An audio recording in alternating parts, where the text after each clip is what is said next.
दोस्तों, हमारी रोज़मर्रा की ज़िंदगी में हमारे आसपास कई ऐसे चीज़ें होते हैं जिन पर हमारा ध्यान नहीं जाता। जैसे कि ट्यूबलाइट को ले लीजिए। ट्यूबलाइट के अंदर मरकुरी क्यों होता है?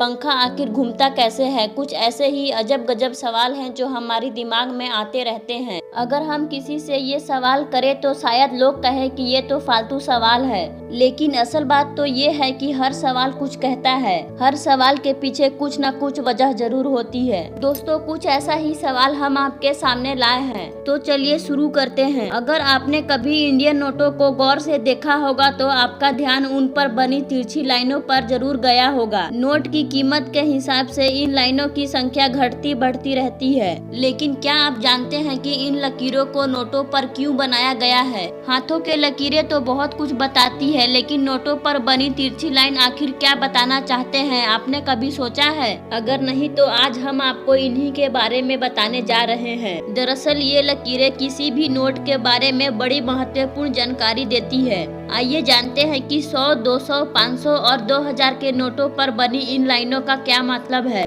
आपको बता दें कि नोटों पर बनी इन लकीरों को ब्लीड मार्क्स कहते हैं। यह ब्लीड मार्क्स विशेष रूप से नेत्रहीन लोगों के लिए बनाए गए हैं। इन्हें छूकर वे इस बात का आसानी से पता लगा सकते हैं कि यह कितने रुपए का नोट है।